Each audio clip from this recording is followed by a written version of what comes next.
আসসালামু আলাইকুম সুপ্রিয় দর্শক, আপনাদের সবাইকে স্বাগত জানাচ্ছি এখনকার আলোচনায়। আপনাদের সঙ্গে আছি আমি সিরাজুল ইসলাম। দর্শক, খুবই গুরুত্বপূর্ণ কয়েকটি পয়েন্ট নিয়ে আপনাদের সামনে আলোচনা করব। প্রত্যেকটা পয়েন্ট এক একটা গুরুত্বপূর্ণ খবর। একটা খবর হচ্ছে আমেরিকা যে আব্রাহাম লিঙ্কন মোতায়েন করেছে আরব সাগরে ইরানের কাছাকাছি একটা জায়গায়, সেই জাহাজ নিয়ে আমেরিকা আসলে বিপদে পড়েছে। কিরকম বিপদে? একবার আরব সাগরে মোতায়েন করছে পাকিস্তানের উপকূলের কাছাকাছি, আবার একবার মোতায়েন করে সরিয়ে নিয়ে এডেন উপসাগরে নিয়ে গেছে। এখন শুনতে পাওয়া যাচ্ছে যে সেই বিমানবাহী রণতরী ওমানের পানি সীমায়, ওমানের যে পাহাড়গুলো, সেই পাহাড়গুলোর আড়ালে এই জাহাজকে অনেকটা লুকানোর চেষ্টা করছে। এই কারণে যে ইরানের রেডারে সমস্ত সবকিছু ধরা পড়ে যাচ্ছে, প্রত্যেকটা মুহূর্তে সব ধরা পড়ে যাচ্ছে। সেক্ষেত্রে পাহাড়ের আড়ালে লুকিয়ে তাদের ইনফরমেশন বা এই জাহাজ কি করছে, কি ধরনের প্রস্তুতি নিচ্ছে, তাদের তৎপরতা কি, এইগুলো লুকানোর চেষ্টা করছে। এটা গেল এক। দুই হচ্ছে যে এপাশে চীনের একটা স্যাটেলাইট, এই স্যাটেলাইটের মাধ্যমে একটা গুরুত্বপূর্ণ তথ্য ফাঁস করে দেওয়া হয়েছে। সেই তথ্যটা হচ্ছে যে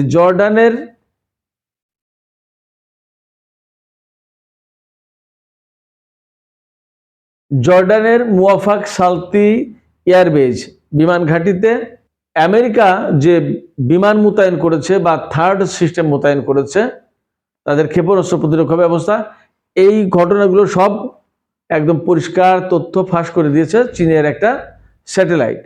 এই ফাঁস করে দেওয়ার ঘটনায় ইরানের কাছে তথ্য চলে গেছে। তার মানে আমেরিকা কোথায় সেনা মোতায়েন করেছে, কোথায় তাদের থার্ড সিস্টেম মোতায়েন করেছে, এগুলো কিন্তু মোটামুটি একদম পরিষ্কার। ফলে ইরান মার্কিন ওই অবস্থানগুলোতে একদম সহজেই হামলা চালাতে পারবে। সেক্ষেত্রে মার্কিন সেনারা এখন বিপদে, মার্কিন ক্ষেপণাস্ত্র প্রতিরক্ষা ব্যবস্থা কিন্তু অনিরাপদ হয়ে গেল। আরেকটা গুরুত্বপূর্ণ খবর হচ্ছে যে নেতানিয়াহু আমেরিকা গেছেন এবং কিছুক্ষণের ভেতরে হয়তোবা ডোনাল্ড ট্রাম্পের সাথে বৈঠক করবেন। সেই বৈঠকে আমি এই কদিন খুব খোঁজাখুঁজি করছিলাম, কিন্তু এখন জানতে পারলাম সেই বৈঠকে তিনি ডোনাল্ড ট্রাম্পের সামনে একটা যুদ্ধের পরিকল্পনা তুলে ধরবেন। যদি ইরানের সাথে আমেরিকার পরমাণু আলোচনা ব্যর্থ হয়, ভেঙে যায়, তাহলে কি হবে? তাহলে হামলা চালাতে হবে। তিনি এই ব্যাপারে কি পরিকল্পনা তুলে ধরেছেন, আপনারা সঙ্গেই থাকুন, আমি সে ব্যাপারে বিস্তারিত ইনশাল্লাহ আপনাদের কাছে তুলে ধরব। আর আরেকটা গুরুত্বপূর্ণ খবর, এটা নিয়েও মোটামুটি একটু আলোচনা করব।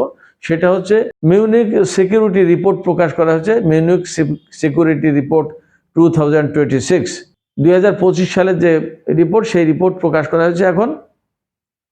তো এই রিপোর্টে বলা হয়েছে যে বিশ্ব ব্যবস্থা ভেঙে চুরমার করে দেওয়ার ব্যবস্থা করেছেন ডোনাল্ড ট্রাম্প। ডোনাল্ড ট্রাম্পকে ভীষণভাবে দায়ী করা হয়েছে। এই রিপোর্টে বলা হয়েছে তিনি এমনকি নেটো জোটও ভেঙে দিতে পারেন। আরেকটা বিষয়ও থাকবে, আপনাদের সামনে তুলে ধরি। ইসরায়েল যে যুদ্ধের পরিকল্পনা দিচ্ছে ডোনাল্ড ট্রাম্পের সামনে, এখন ইরান এই ব্যাপারে কি করবে? ইরান সেই ব্যাপারে একদম পরিষ্কার করে তিনটা কথা বলেছেন। ইরানের যে জাতীয় নিরাপত্তা পরিষদ, সেই নিরাপত্তা পরিষদের অত্যন্ত গুরুত্বপূর্ণ একজন কর্মকর্তা আলী শামখানি, তিনি একসময় ইসলামী বিপ্লবী গার্ড বাহিনীর প্রধান ছিলেন। তিনি ইরান ইরাক যুদ্ধের সময়ও গুরুত্বপূর্ণ ভূমিকা পালন করেছেন। এই আলী শামখানি তিনি বলেছেন যে ইসরায়েল বা আমেরিকা যদি ইরানের বিরুদ্ধে হামলা চালায়, তাহলে তিনি কি করবেন, সেই ব্যাপারে তিনটে কথা বলেছেন। আমি আপনাদেরকে জানাবো সেই কথা তিনটা কি। তো সুপ্রিয় দর্শক, চলুন আমরা বিস্তারিত আলোচনায় চলে যাই। প্রথম আলোচনা ছিল, যে পয়েন্ট ছিল, সেটি হচ্ছে যে আপনারা সবাই জানেন দক্ষিণ চীন সাগর থেকে মার্কিন বিমানবাহী রণতরী আব্রাহাম লিঙ্কন আনা হয়েছে আরব সাগরে, এবং এই আরব সাগরে অর্থাৎ পাকিস্তানের উপকূলের কাছাকাছি জায়গায় এই আব্রাহাম লিঙ্কন প্রথমে মোতায়েন করা হয়। কিন্তু ইরানের ক্ষেপণাস্ত্রের আওতায় থাকার কারণে, এবং সে মোটামুটি সব কিছু কারণ হচ্ছে কি, যে পাকিস্তানের গোয়াদার বন্দরের কাছেই তো ইরানের অবস্থান, ইরানের সীমান্ত, এবং সেখানে চবাহার বন্দর, সেখানে চবাহার বন্দর মানেই ইরানের সমস্ত স্যাটেলাইট, নিরাপত্তা ব্যবস্থা, সমস্ত সবকিছু ওখানে মোতায়েন করা আছে। এই আব্রাহাম লিঙ্কন ওখানে যে তৎপরতা চালাচ্ছিল, সমস্ত সবকিছু ইরানের স্যাটেলাইটে, ইরানের রাডার সিস্টেমে ধরা পড়ছিল। এখন এই রণতরী সরিয়ে নিয়ে চলে গেল কিছুদিন আগে এডেন উপসাগরে, খানিকটা দূরে, প্রায় ইরান উপকূল থেকে 1400 কিলোমিটার দূরে নিয়ে যাওয়ার পরে ইদানিং এই পরমাণু আলোচনা শুরুর পরে আবার সেই জাহাজ ওমান উপসাগরে আনা হয়েছে। ওমান উপসাগরটা হচ্ছে হরমুজ প্রণালীর একেবারেই কাছে, হরমুজ প্রণালীর দক্ষিণ পাশে বলা যায়। অর্থাৎ ওমানের যে সীমান্ত, এই সীমান্তে প্রচুর পাহাড় আছে।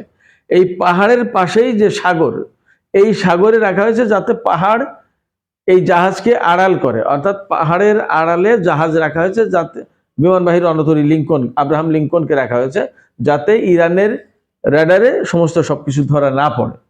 অর্থাৎ আমেরিকা এখন তার বিমানবাহী রণতরী আব্রাহাম লিঙ্কন নিয়ে এক রকমের নিরাপত্তাহীনতায় ভুগছে। কোথায় রাখে ইরানের ভয়ে, কোথায় এই জিনিস লুকিয়ে রাখে এই জায়গা খুঁজে পাচ্ছে না। এটা একটা চমৎকার একটা খবর আমি মনে করি। এর সাথে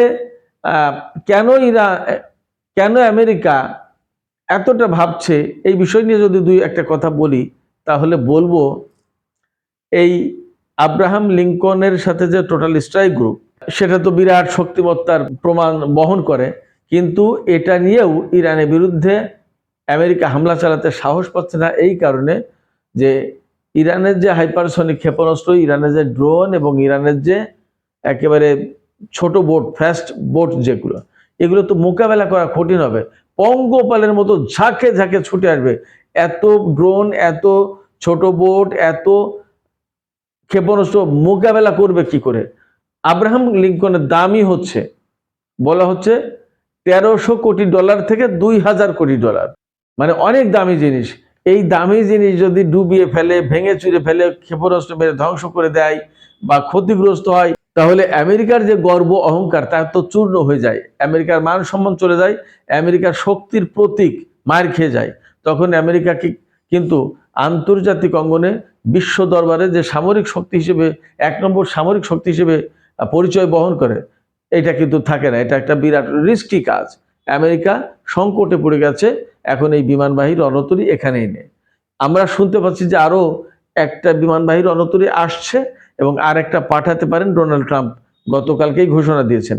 সেক্ষেত্রে যতই রণতরী আসুক আর যাই করুক, মনে হয় না ইরান সারেন্ডার করবে। ইরান কিন্তু পরিষ্কার ঘোষণা দিয়েছে। আরেকটা বিষয় ছিল জর্ডানের মুয়াফাক সালতি বিমান ঘাঁটিতে যে আমেরিকা থার্ড ক্ষেপণাস্ত্র প্রতিরক্ষা ব্যবস্থা মোতায়েন করেছে এবং সেখানে বিমান মোতায়েন করেছে, এইগুলো চীনের একটা স্যাটেলাইটে সব ধরা পড়ে গেছে এবং সেই চিত্র, সেই তথ্য ফাঁস করে দিয়েছে। সেই তথ্য এখন আলটিমেটলি চীনের পরম বন্ধু ইরানের কাছে চলে গেছে। এখন আমেরিকার ওই বিমান এবং থার্ড ক্ষেপণাস্ত্র প্রতিরক্ষা ব্যবস্থা ইরানের ক্ষেপণাস্ত্রের ঝুঁকিতে পড়ে গেছে। জর্ডান এবং আমেরিকা দুই পক্ষই এখন একরকমের ঝামেলায় পড়েছে। এই তথ্য ফাঁস হয়ে যাওয়ার পরে তাদের ব্যবস্থা তো, তাদের সিকিউরিটি সিস্টেম তো এখন নিরাপত্তাহীনতায় পড়ে গেল, ঝুঁকির মুখে পড়ে গেল। আমি গতকালকে একটা ভিডিওতে বলেছিলাম, আপনারা মনে হয় খেয়াল করতে পারেন, যে জর্ডানের পররাষ্ট্রমন্ত্রী আইমান সাফাদি ইরানের পররাষ্ট্রমন্ত্রীকে ফোন করে বলেছেন যে জর্ডান তার ভূমিকে ইরানের বিরুদ্ধে যুদ্ধ করার জন্য আমেরিকাকে দেবে না। আর 2 দিন আগে জর্ডানের পররাষ্ট্রমন্ত্রী তুরস্ক সফরে গিয়েছেন। এই যে সফর, তুরস্ক সফর, এটার সাথে কিন্তু আমার মনে হচ্ছে যে জর্ডানের যে থার্ড সিস্টেম ধরা পড়লো চীনা স্যাটেলাইটে, এইটার ব্যাপারে একটা কোনো মেসেজ দেন দরবার আছে। কারণ তুরস্ক এখানে মধ্যস্থতাকারী একটা দেশ, তার কাছে হয়তো ইনফরমেশন দিয়েছে বা কোনো সুপারিশ দিয়েছে জর্ডানের পররাষ্ট্রমন্ত্রী, তুরস্ক যেন ইরানকে সেই কথা জানিয়ে দেয় যে তারা এই যুদ্ধে আমেরিকাকে সাপোর্ট দিচ্ছে না, হয়তোবা, বা তুরস্কের কাছে গিয়ে বলেছে যে আমেরিকা তো এগুলো রেখেছে, আমরা তো ঠেকাতে পারিনি, এখন চীনের স্যাটেলাইটে সব প্রকাশ করে দিচ্ছে, এখন কি করা যায়, হয়তো পরামর্শ করেছে। হতে পারে তুরস্কের মাধ্যমে আমেরিকার সাথে একটা এই ব্যাপারে আলাপ আলোচনা করতে চেয়েছে, যে কোনোটাই হতে পারে। তো সেক্ষেত্রে চীন ইরানের পরম বন্ধু হিসেবে এখানে কাজ করছে। আর একটা খবর বলি যে নেতানিয়াহু আমেরিকা সফরে গেছেন এবং ডোনাল্ড ট্রাম্পের সাথে আজকে বৈঠক করার কথা। তিনি এরই মধ্যে মার্কিন পররাষ্ট্রমন্ত্রী মার্কো রুবিওর সাথে বৈঠক করেছেন আবার মধ্যপ্রাচ্য বিষয়ক মার্কিন বিশেষ দূত স্টিভ উইটকফের সাথে বৈঠক করেছেন। তো ডোনাল্ড ট্রাম্পের সাথে যে বৈঠক হবে তাতে নেতানিয়াহু ইরানের বিরুদ্ধে যুদ্ধের পরিকল্পনা তুলে ধরবেন বলে সিএনএন খবর দিয়েছে। সিএনএন টেলিভিশনের ওয়েবসাইটে এই খবর দেওয়া আছে। তাতে বলা হচ্ছে যে নেতানিয়াহু হয়তো ট্রাম্পের কাছে এই কথা বলবেন যে ইরানের সাথে যদি পরমাণু আলোচনা ভেঙে যায় তাহলে ইরানের বিরুদ্ধে অবশ্যই হামলা করতে হবে এবং এখনই হামলা করার উপযুক্ত সময়। নেতানিয়াহু এই তথ্য তুলে ধরবেন। সিএনএন বলছে যে ইরানের কাছে এরই মধ্যে অনেক ব্যালিস্টিক ক্ষেপণাস্ত্র আছে এবং এখনই যদি ইরানের উপর হামলা করা না হয় তাহলে আগামী কয়েক সপ্তাহ বা কয়েক মাসের ভিতরে ইরানের কাছে 1800 থেকে 2000 ব্যালিস্টিক ক্ষেপণাস্ত্র মজুদে চলে যাবে। অর্থাৎ ইরানের ভান্ডারে বা মজুদে প্রায় 1800 থেকে 2000 ব্যালিস্টিক ক্ষেপণাস্ত্র থাকবে। এটা ইসরায়েলের জন্য বড় রকমের ঝুঁকির কারণ। অতএব এখনই আমেরিকা এবং ইসরায়েল ইরানের উপরে হামলা চালাবে, এটা উচিত। নেতানিয়াহু ডোনাল্ড ট্রাম্পকে এই কথা বোঝাতে চাইবেন। তো এই বিষয়ে ইরানি কর্মকর্তাদের জবাবটা কি? এই বিষয়ে ইরানি কর্মকর্তাদের জবাব হচ্ছে বা তাদের মনোভাব হচ্ছে যে কোনো মতেই আমেরিকার কোনো চাপের কাছে মাথা নত করা হবে না। ওয়াল স্ট্রিট জার্নাল, আমেরিকার ওয়াল স্ট্রিট জার্নাল খুব বিখ্যাত একটা পত্রিকা, সেই পত্রিকা অবশ্যই এই খবর দিয়েছে যে আমেরিকা বিভিন্নভাবে ইরানের উপরে চাপ সৃষ্টির চেষ্টা করছে। তো এর জবাবে বলছে যে ইরান বলছে যে কোনো মতে কোনো চাপের কাছে মাথা নত করবে না ইরান, এবং চাপের মুখে ইরান তার সমৃদ্ধ ইউরেনিয়াম কারোর কাছে দেবে না, হস্তান্তর করবে না, নষ্ট করবে না।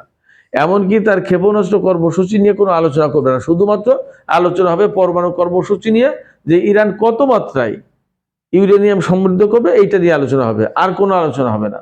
সেক্ষেত্রে আমেরিকা এবং ইসরায়েল যদি হামলা চালায় ইরানের উপরে, তাহলে ইরানের পক্ষ থেকে যে ঘোষণা আছে সেই ঘোষণা দিয়েছেন আলী শামখানি। আমি একটু আগেই বলেছিলাম যে তিনি 3টা পয়েন্ট বলেছেন। সেই 3টা পয়েন্ট হচ্ছে যে ইসরায়েল এবং আমেরিকা যদি হামলা চালায় তাহলে ইরান চূড়ান্ত, ডিসাইসিভ, ইমিডিয়েট, তাৎক্ষণিক এবং রিগ্রেট ইন্ডিউসিং, অর্থাৎ অনুতপ্ত হতে হবে এইরকম একটা জবাব ইরান দেবে। তাৎক্ষণিক, চূড়ান্ত এবং এই হামলার ফলে আফসোস করতে হবে যে কেন করতে গেলাম, হামলা না করলেই ভালো হতো।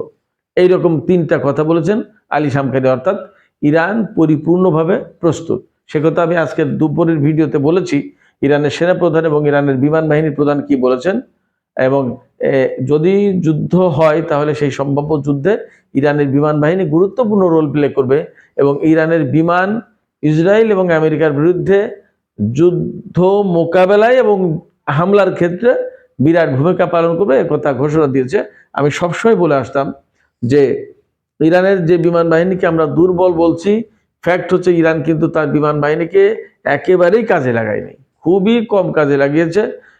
আমরা অপেক্ষায় অ্যাকচুয়ালি ইরানের ভিতরে কি ঘটেছে, কি পরিবর্তন এসছে। এখন যা মনে হচ্ছে তাতে ইরান সম্ভাব্য সামনের যে কোনো যুদ্ধে ইরান তার বিমান বাহিনীকে বিশেষভাবে ব্যবহার করবে এবং হয়তো এখানে বিশেষ বিশেষ কিছু চমক থাকবে, মেবি, এবং এটা আমি মনে করি যে যথেষ্ট সেই সম্ভাবনা রয়েছে। সুপ্রিয় দর্শক, আর একটা বিষয় আলোচনা করার কথা ছিল, সেই আলোচনা করে এখনকার এই ভিডিও শেষ করব। সেটি হচ্ছে জার্মানির মিউনিক শহরে প্রতি বছর সিকিউরিটি কনফারেন্স হয়, নিরাপত্তা সম্মেলন হয়। এই মিউনিক সিকিউরিটি রিপোর্ট আবার প্রকাশ করা হয় প্রত্যেক বছরে। এই বছর যে রিপোর্ট প্রকাশ করা হয়েছে 2026 সালের যে রিপোর্ট, সেই রিপোর্টে বলা হচ্ছে যে ডোনাল্ড ট্রাম্প একজন ডেঞ্জারাস ম্যান। তিনি বিশ্ব ব্যবস্থাকে ভাঙচুর করে দিচ্ছেন, তিনি ভাঙচুরের রাজনীতি করছেন। এই জায়গায় নেটোর সাথে আমেরিকার দূরত্বের কথা, টানাপোড়েন সৃষ্টির কথা বলেছেন। তারপরে ডেনমার্কের আওতাধীন যে গ্রিনল্যান্ড দখল করার চিন্তা করছিলেন ডোনাল্ড ট্রাম্প, সে কথা তুলে ধরা হয়েছে। তারপরে নেটো জোটভুক্ত অর্থাৎ আমেরিকার পরম মিত্র যে সমস্ত দেশ, তাদের উপরে বাড়তি শুল্ক আরোপ করা হয়েছে, বিভিন্ন ধরনের চাপ সৃষ্টি করা হচ্ছে। এই সমস্ত সব কিছু থেকে বলা হচ্ছে ওই রিপোর্টে যে ডোনাল্ড ট্রাম্প সমস্ত সিস্টেমকে ভেঙে দিচ্ছেন, সমস্ত ব্যবস্থাকে ভেঙে দিচ্ছেন। এবং ওই রিপোর্টে আরও বলা হয়েছে যে 1945 সালে দ্বিতীয় বিশ্বযুদ্ধ শেষ হওয়ার পর আমেরিকার নেতৃত্বে যে একটা আলাদা রকমের বিশ্ব ব্যবস্থা গড়ে উঠেছিল, বিশেষ করে তাদের মিত্র শক্তির যে একটা আলাদা সিস্টেম, সংস্থা, সংগঠন, সম্পর্ক গড়ে উঠেছিল, সেইগুলোকে ভেঙে দেওয়ার জন্য ডোনাল্ড ট্রাম্প সর্বাত্মকভাবে চেষ্টা করছেন এবং তিনি খুব ডেঞ্জার ম্যান। তিনি এই ব্যবস্থা ভেঙে দিয়ে হয়তো তোলপাড় সৃষ্টি করে দেবেন এবং একটা ইমব্যালেন্স তৈরি করবেন, ভারসাম্যহীনতা তৈরি করবেন। ডোনাল্ড ট্রাম্পকে শুধুমাত্র আমরাই যে নানাভাবে সমালোচনা করি ব্যাপারটা তা কিন্তু না। তার মিত্র দেশগুলো, বিশেষ করে নেটো জোট বা ইউরোপীয় ইউনিয়নভুক্ত অনেক দেশ তার সমালোচনা করেন। বিশেষ করে ফ্রান্সের প্রেসিডেন্ট ইমানুয়েল ম্যাক্রন, তিনি গত 2-3 দিন আগে একটা কথা বলেছেন যে আমরা যদি আমেরিকার কাছে ইউরোপের দেশগুলোর হই, নতি স্বীকার করি, তাহলে আমাদের চিরকাল তারা এইভাবে দুর্বলভাবে ব্যবহার করবে। অতএব এই সময় এখন আমাদের ঘুরে দাঁড়ানো উচিত। তো সবকিছু মিলে আমরা বুঝতে পারছি ডোনাল্ড ট্রাম্পের কারণে সারা বিশ্বের মোটামুটিভাবে বেশিরভাগ দেশ, বেশিরভাগ রাজনৈতিক নেতা, বেশিরভাগ সরকার অসন্তুষ্ট, ক্ষুব্ধ। এই জায়গাটা মনে হয় ডোনাল্ড ট্রাম্প বুঝতে পারছেন, আর বুঝলেও তিনি অনেকটা একরোখা টাইপের লোক, তিনি কিছু করবেন না, তিনি যা বুঝেছেন সেটাই করবেন। তো সুপ্রিয় দর্শক, আজকের আলোচনা শেষ করব। আজকের আলোচনায় যে সমস্ত পয়েন্ট নিয়ে কথা বললাম, তাতে একটা বিষয় মনে হয় যে ইরানের রাডার সিস্টেম এবং ইরানের সামরিক সক্ষমতা থেকে অনেকটা লুকিয়ে থাকার জন্য আব্রাহাম লিঙ্কন ওমান সাগরে পাহাড়ের আড়ালে থাকার চেষ্টা করছে। এটা আসলে কিসের আলামত? এটা কি পাহাড়ের আড়ালে থেকে আমেরিকা তার বিশেষ যুদ্ধ পরিকল্পনা সাজানোর চেষ্টা করছে, নাকি ইরানের শক্তিমত্তা থেকে বাঁচার কৌশল হিসেবে পাহাড়ের আড়ালে লুকাচ্ছে? আপনাদের কি মনে হয় কমেন্টে জানাতে পারেন, আর ভিডিও লাইক করবেন, শেয়ার দেবেন। সবশেষে বলবো এই চ্যানেলটি সাবস্ক্রাইব করে পাশেই থাকুন। আপনাদের সবাইকে অনেক অনেক ধন্যবাদ। আল্লাহ হাফেজ।